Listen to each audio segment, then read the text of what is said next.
You once thought they loved you. You once trusted them. But now, something inside you feels off. You keep giving. They keep taking.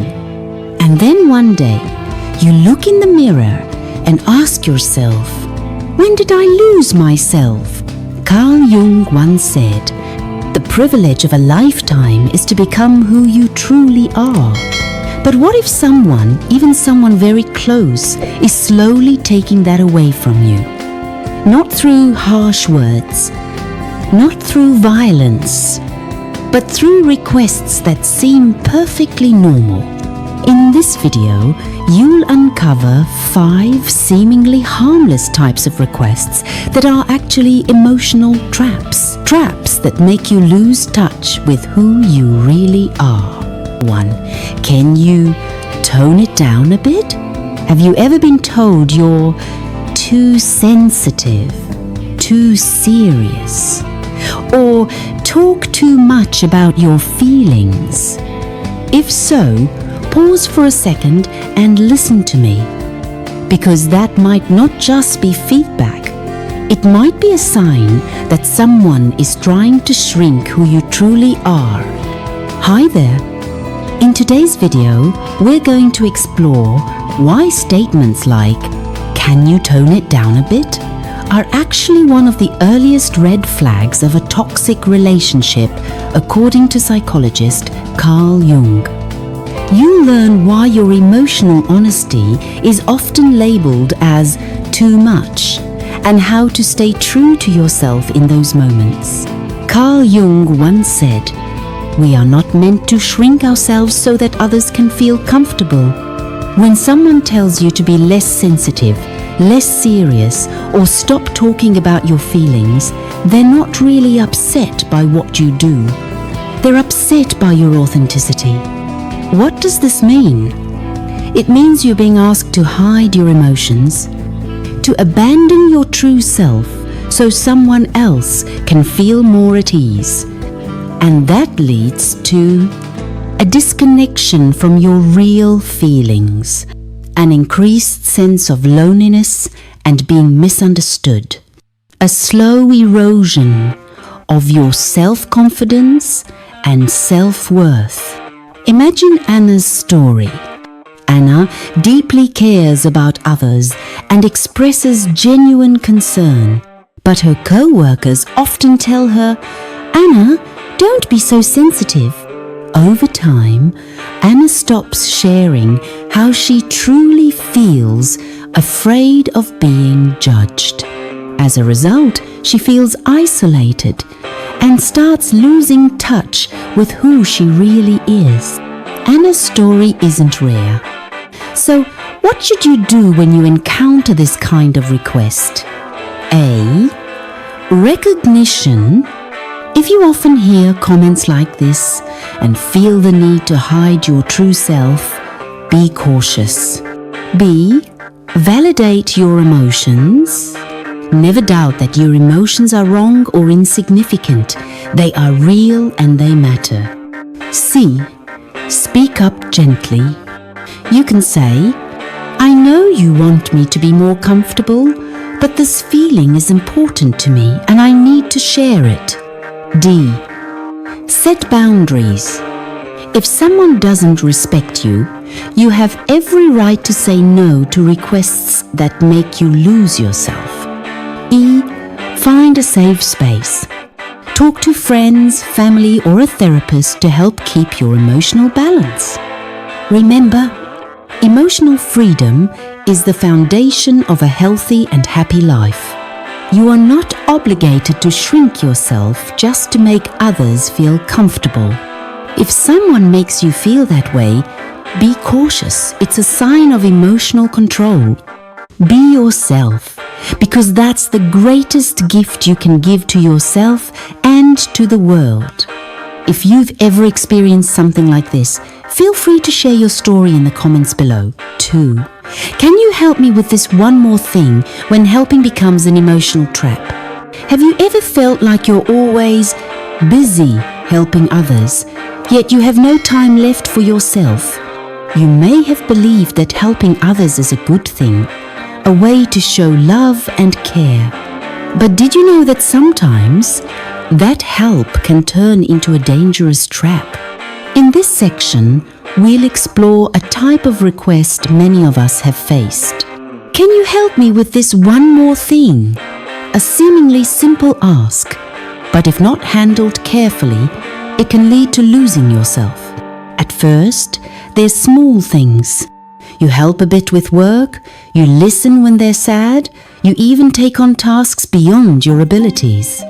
You feel happy to be needed, to be an important part of someone's life. But over time, you realize you no longer have time for yourself. You get caught in a never-ending cycle of service. Worse, you don't dare say no for fear of upsetting others or being labeled selfish. The famous psychologist Carl Jung warned that when you sacrifice yourself too much, you slowly lose connection with your soul, meaning you're no longer living your authentic life. Research by Dr. Brené Brown also shows that a lack of personal boundaries is one of the main causes of emotional exhaustion and vulnerability. There's a girl named Lynn. She's always willing to help friends and family anytime, anywhere. But gradually, she starts feeling tired, stressed, overwhelmed with her own responsibilities and with less and less time for herself. Lynn realizes she's losing herself and doesn't know how to escape. Ask yourself, do I often have to postpone my personal plans to help others? Do I feel exhausted, but still try to keep going? Do I feel guilty when I can't help someone?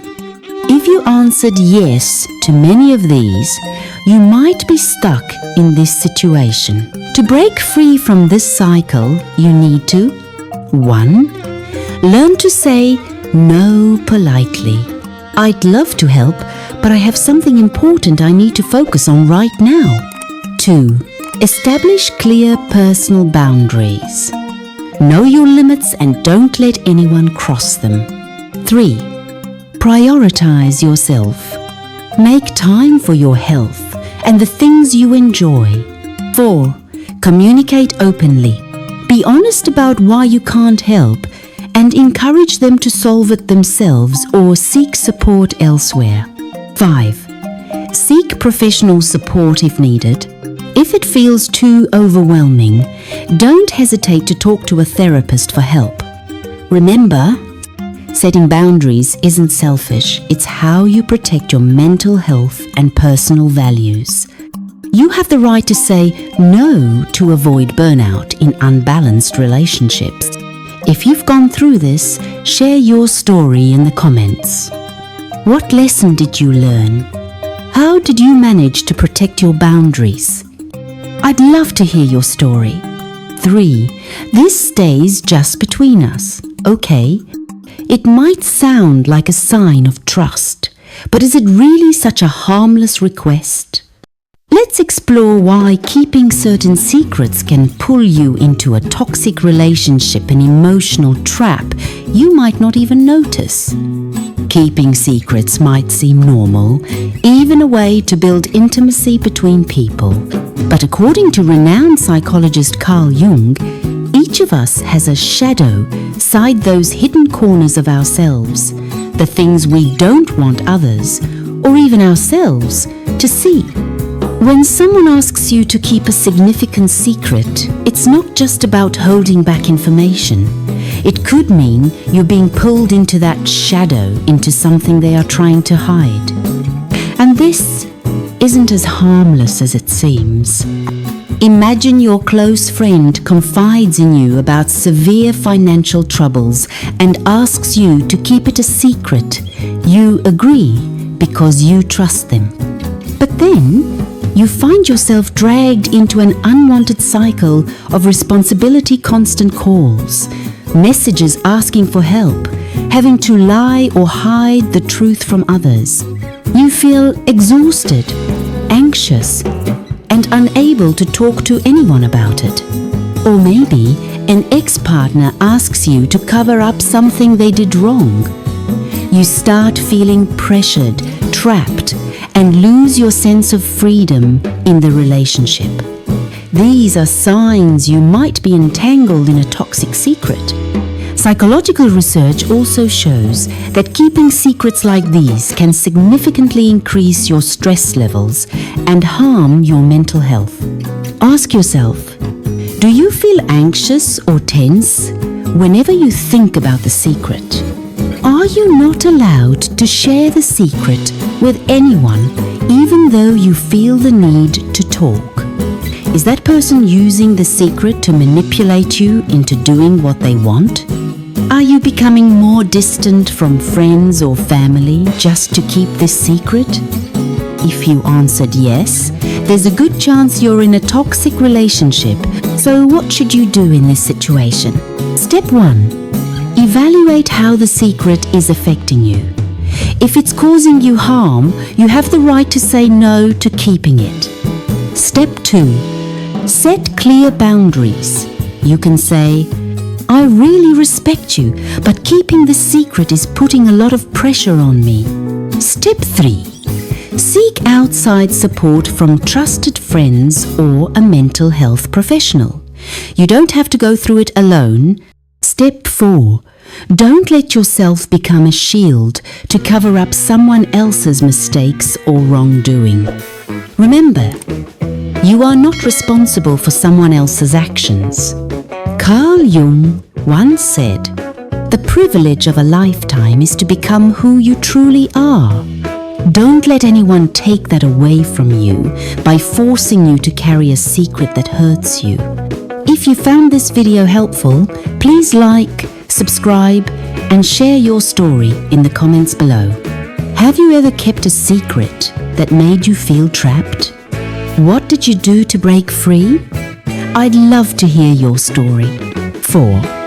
If you really care about me, then cut them off.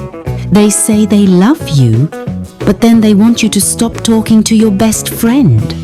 They say they care about you, but then ask you to cut ties with your family. Is that really love? Or just a well-disguised form of control? Carl Jung, the father of modern analytical psychology, once said, "Real love doesn't shrink you, it expands you." But in toxic relationships, the other person doesn't want you to expand. They want you to shrink, to pull back, and to sever any ties that make you free. And they don't do it with force. They do it with sweet words. I don't like your best friend. Your family doesn't understand us. If you really care about me, you should cut them off. You hear it and it sounds reasonable, but over time, you realize you're more alone than ever. Emma, 27, shared, "At first, he just said, 'I don't like your best friend.' I thought, it's fine, just a jealous boyfriend. Then one day, I stopped talking to everyone and he was all I had. But when the relationship started falling apart, I had no one to turn to." Mark, 35, said, "My girlfriend often said my family didn't like her. I slowly distanced myself to protect our relationship. But then I stopped feeling like myself. I lost my roots." A 2019 study in the Journal of Social and Personal Relationships found people who are controlled by their partners often reduce contact with loved ones within the first 3-6 months, leading to emotional isolation and a decline in mental health. 5 signs you're being controlled through isolation. Ask yourself, do any of these feel familiar? Name one. You feel guilty every time you see friends or family. 2. You feel like you need permission or have to explain yourself when you interact with others. 3.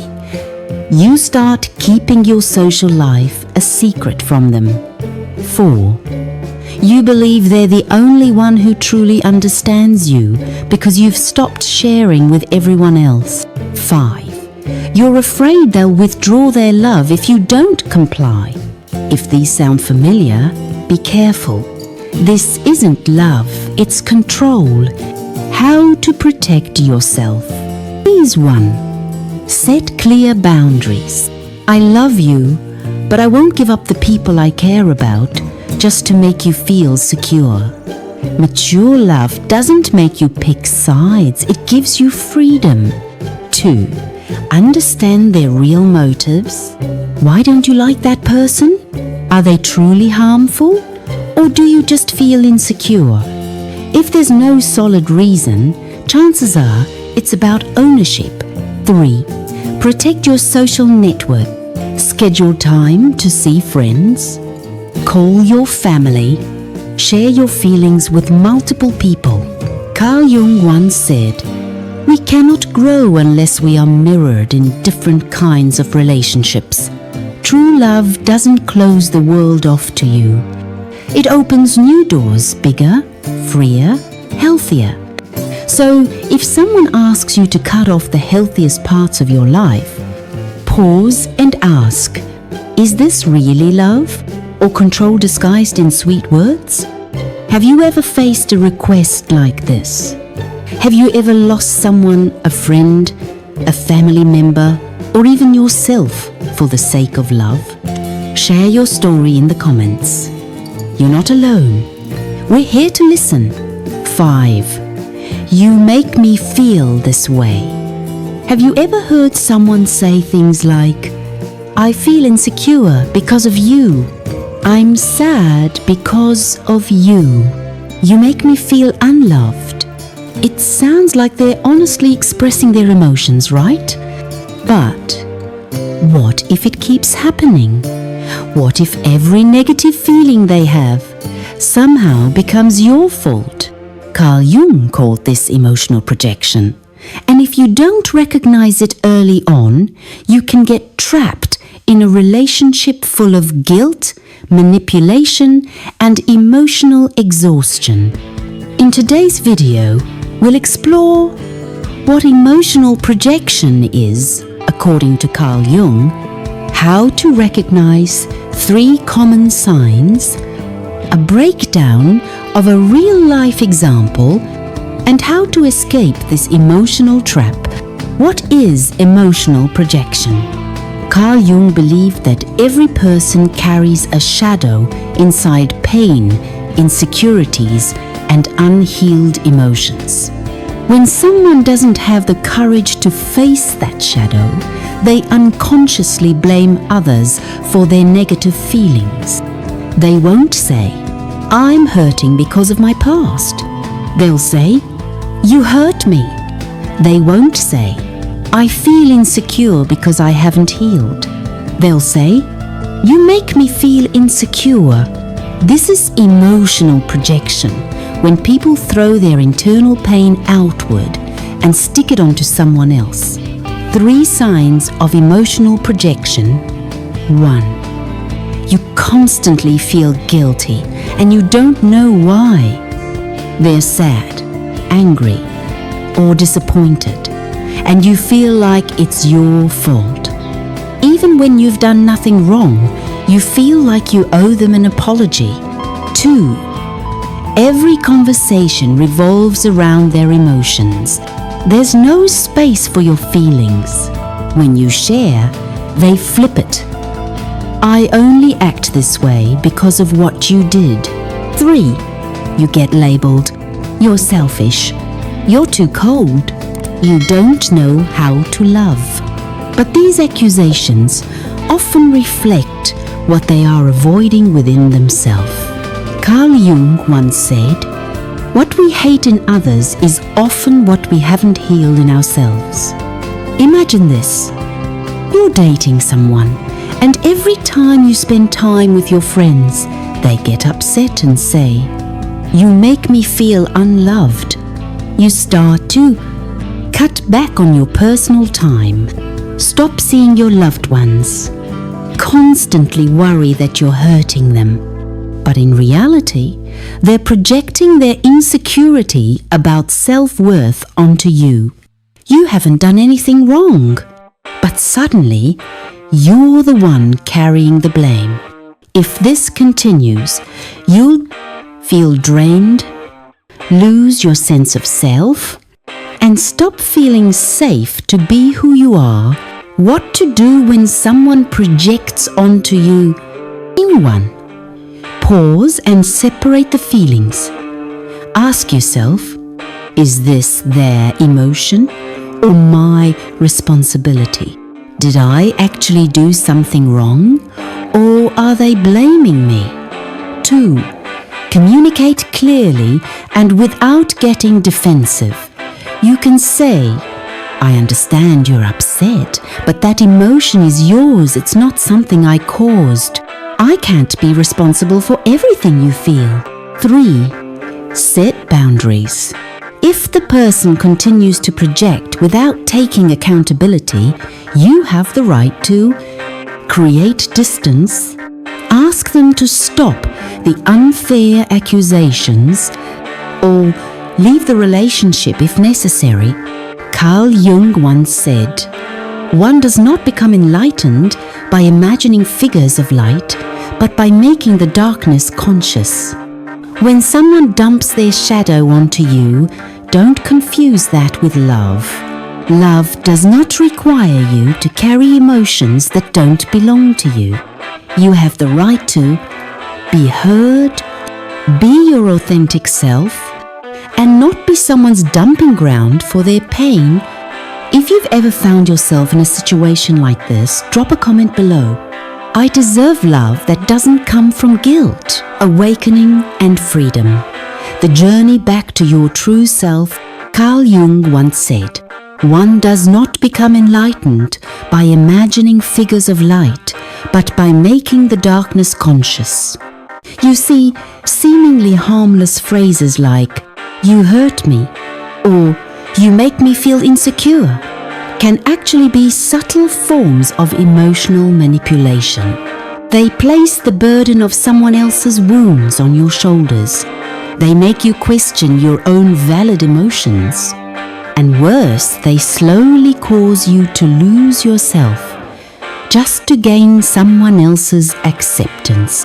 But you weren't born to carry the pain of others.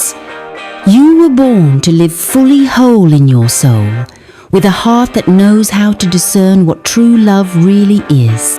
So the next time someone says, "You make me feel this way," pause, take a deep breath, and ask yourself, whose emotion is this?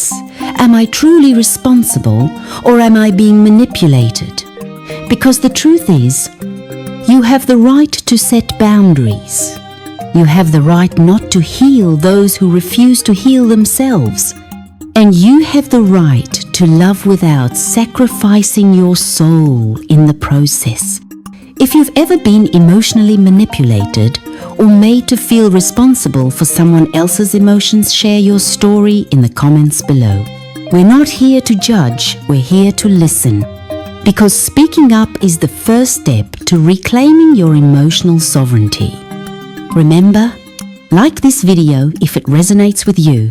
Subscribe and hit the bell for weekly videos on Carl Jung, emotional healing, and the journey back to your true self. And if you know someone who needs to hear this, share it. It might be the message they've been waiting for. The pain you feel is the breaking of the shell that encloses your understanding. Don't fear the pain within it. Your true self is waiting to be set free.